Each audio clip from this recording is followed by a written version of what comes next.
ఆంజనేయ స్వామి యొక్క ఆకలి ఎంత భయంకరంగా ఉంటుందో మీకు తెలుసా? ఒకరోజు సీతమ్మ అరిటాకు వేసి స్వామి హనుమకు వడ్డించడం ప్రారంభిస్తారంట. హనుమకు ఎంత భోజనం పెట్టినా కూడా ఒక్క క్షణంలో తినేస్తూ ఉంటారంట. స్వామివారి ఆకలికి వేల మందికి వండినటువంటి భోజనం పూర్తిగా ఖాళీ అయిపోతుందంట. అయినా అతని ఆకలి చల్లారదట. ఇంకా కావాలి అని అడుగుతారంట. సీతమ్మ తల్లికి ఏం చేయాలో తెలియక పరిగెట్టుకుంటూ రాముల వారి దగ్గరికి వెళ్తారంట. జరిగిందంతా చెప్తారంట.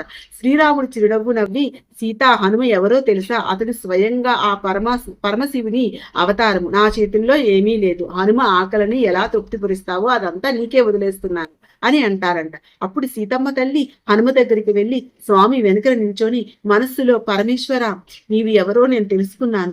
దయచేసి మీ ఆకలికి స్వస్తి పలకండి, లేదంటే మేము అవమానం పడాల్సి వస్తుంది స్వామి అని పంచాక్షరి మంత్రాన్ని పఠిస్తారంట. వెంటనే హనుమంతుడు తృప్తి చెందుతారంట.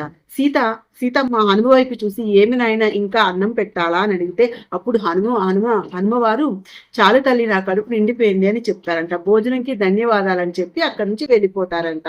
చూశారు కదండి. ఓం నమ శివాయ. జై హనుమాన్. ప్లీజ్ అని నా వీడియోని లైక్ చేయండి, షేర్ చేయండి, నా ఛానల్ని సబ్స్క్రైబ్ చేసుకోండి.